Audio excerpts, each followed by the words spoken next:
Assalamualaikum warahmatullahi wabarakatuh. Perkenalkan, nama saya Ardina Nuresti. Saya merupakan mahasiswa dari Fakultas Bisnis dan Ekonomika, Prodi Manajemen Angkatan 2020 dari Universitas Islam Indonesia. Saya merupakan salah satu dari mahasiswi Bukatia Nahda dengan mata kuliah Manajemen Keuangan Strategik kelas F. Di sini saya ingin menyampaikan tentang materi apa saja yang saya telah pelajari dari pertemuan 8 sampai dengan 11. Modal adalah komposisi sumber pendanaan yang bisa dilakukan oleh manajer. Ada dua jenis, yaitu eksternal dan internal. Eksternal yaitu mengenai hutang. Hutang dibagi lagi ada dari bank dan obligasi. Sedangkan internal itu mengenai ekuitas. Ekuitas itu dibagi lagi ada saham dan laba ditahan. Modal sendiri membutuhkan dana. Modal adalah kebutuhan dana. Misalnya kita butuh 1 miliar untuk bangun rumah, nah itu namanya modal. Sedangkan biaya modal itu artinya biaya yang harus ditanggung oleh perusahaan ketika manajer menggunakan sumber modal. Terus misal contoh biaya modal itu, misal bank memberi pinjaman 100 juta. Bank tidak memberi secara cuma-cuma karena bank itu memperharapkan pengembalian dengan bunga agar dapat bunga yang lebih dari hasil yang diberikan. Sumber modal tidak hanya hutang dari investor. Struktur modal itu komposisi sumber pendanaan yang bisa digunakan manajer dalam melakukan kegiatan investasi yang ada di dalam perusahaan. Contoh laba ditahan itu misalnya rumah makan sederhana modalnya 100 juta per orang untuk satu cabang, dan tahun berikutnya restoran ini menghasilkan laba 50 juta. Laba ini dikelola oleh manajer, dan untuk mengembangkan suatu usahanya itu membutuhkan biaya sewa. Jadi dari 50 juta itu 25 jutanya dipakai untuk sewa, 25 jutanya lagi baru dikasih kepada pemiliknya. Tidak dikasih 50 juta tidak dikasih 50 juta ke ownernya semua karena untuk biaya sewa. Nah itu 25 juta untuk biaya sewanya itu, biaya yang dipakai biaya sewanya itu disebut laba ditahan. Obligasi itu surat hutang atau pinjaman. Saham itu surat kepemilikan. Misalnya buka resto 100 juta, 50 juta uang pribadi, dan butuh lagi misalnya dia hutang ke temennya 50 juta karena komposisinya punya sendiri dan dia pakai 50% modal dari dia dan 50% yang minjem ke Devi. Misalnya suatu usahanya terjadi kebakaran, maka menjadi rugi dan dia harus tetap membayar hutangnya ke Devi karena komposisinya milik sendiri, bukan dibagi dua.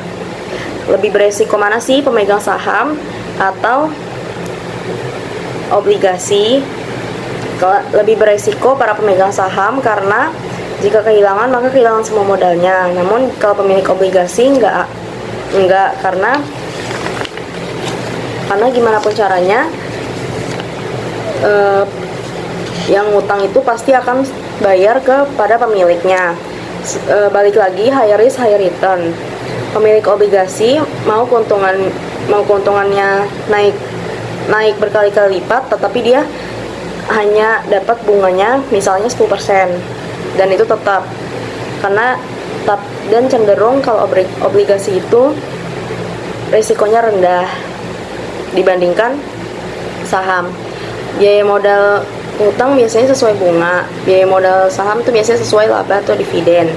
Laba ditahan itu nggak harus bayar bunga dan dividen. Investor tidak akan mungkin mengizinkan manajer untuk menahan labanya kalau dia tahu itu tidak diperlukan.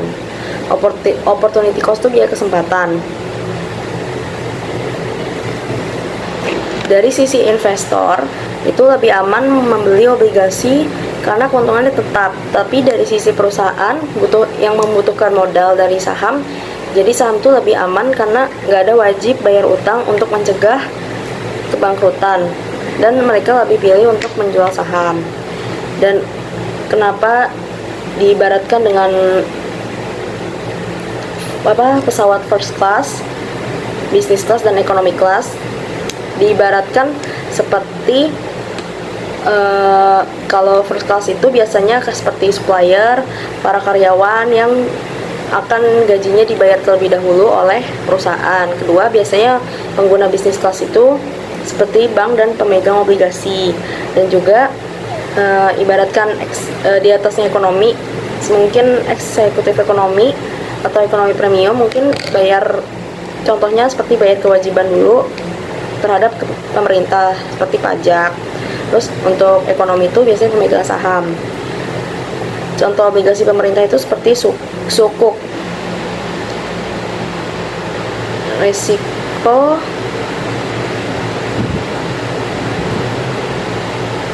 Resiko bayar hutang lebih besar di Indo karena ekonominya lebih rendah dibandingkan Amerika.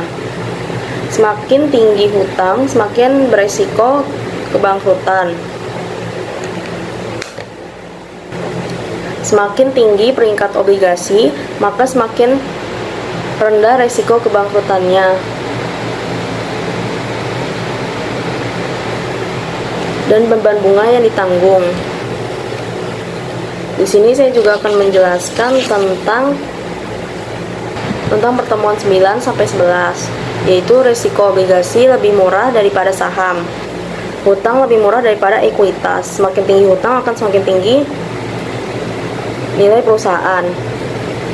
Trade-off itu perputaran, dividen itu fluktuatif sifatnya. Manfaat positif dari hutang yaitu kepemilikan satu orang dan pengurangan pajak. Tax benefit itu muncul di hutang, tidak di ekuitas. Karena ekuitas itu jatahnya pemegang saham, dan semakin banyak hutangnya, semakin banyak bunganya. Makin gede bunganya, makin kecil pajaknya, dan tidak ada manfaat pengurangan pajak pada ekuitas. Semakin kecil biaya modal, semakin maksimal nilai perusahaan, dan perusahaan harus memaksimalkan laba. Lebih murah hutang atau ekuitas, lebih murah hutang daripada biaya ekuitas. Risiko itu artinya uncertainty atau ketidakpastian. Semakin tinggi hutang, biaya ekuitas semakin tinggi. Makin tinggi hutang, risiko makin besar, dividennya kecil, labanya kecil, utangnya besar. Cost of equity-nya besar, interest-nya tinggi. Proporsi struktur modal tuh yang ideal tuh berapa persen? Untuk ekuitas tuh 60%, untuk utang itu 40%. Biasanya saham itu IPO saat under value.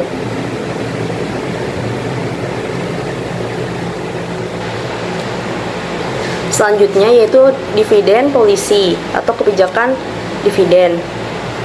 Dividen itu pembagian hasil laba, tidak 100%, ada yang ditahan dan dibagikan. Laba yang dibagikan tuh dividen, laba yang ditahan itu retained earning. Retained earning dikurang investment sama dengan menjadi capital gain. Agensi teori itu terjadi perbedaan kepentingan yang menyebabkan asymmetric information dan signaling teori. High payout itu dividen lebih pasti, pajak lebih tinggi. Low payout itu capital gain. Tax effect teori, pajak dividen lebih tinggi dari capital gain. Klein effect teori, paling relevan dari dividen dan capital gain. Bird in the hand teori, bicara tentang kepastian fokus pada dividen. Dividen irrelevant teori, investor itu sama saja bagi pemegang saham, yang penting labanya meningkat. Semakin tinggi penjualannya, maka semakin tinggi harga sahamnya. Harga saham tinggi, capital gain. Full kontrak, full commitment, resiko ditanggung perusahaan sekuritas. Kontrak based effort, resiko ditanggung jawab oleh perusahaan. Pada materi 11 kita mempelajari tentang perilaku investor dalam pengambilan. Ada beberapa konsep, yaitu konsep keuangan tradisional, yaitu studi tentang pengaruh psikologis terhadap pengambilan keputusan keuangan. Maka memainkan peran penting dalam perilaku investor di pasar.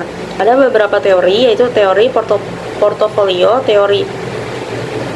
dan 3 faktor model, teori CAPM dan APT. Semua teori ini dikembangkan berdasarkan asumsi rasionalitas. Mereka memiliki informasi lengkap tentang kemungkinan hasilnya. Ada teori baru, yaitu prospek teori, framing teori, dan bounded rationality teori. Perilaku konsep keuangan. Asumsi orang-orang investor itu tidak rasional. Pasar tidak efisien, pengembalian yang diharapkan oleh perilaku investor, dan dirancang untuk memahami mengapa investor membuat keputusan yang diamati. Perilaku rasional keuangan seringkali didasarkan pada keinginan, sentimen, atau kebetulan sederhana karena dunia ini penuh dengan ketidakpastian. Teori perilaku keuangan ini sama saja dengan konsep keuangan.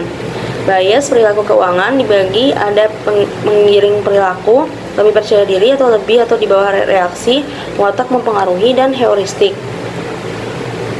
Materi 12 itu tentang perilaku keuangan atau behavioral finance.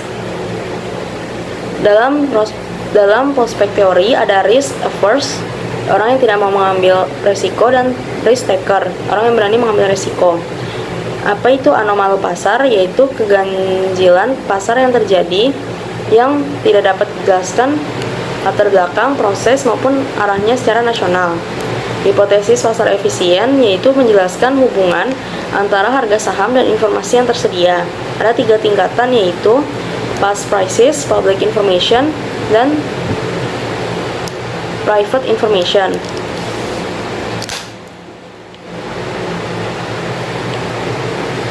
Dan juga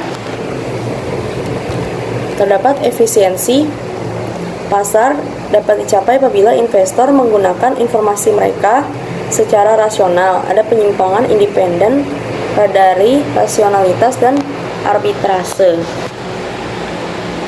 Itu saja materi yang bisa saya sampaikan dari pertemuan 8 sampai 11. Mohon maaf bila ada kesalahan kata. Wassalamualaikum warahmatullahi wabarakatuh.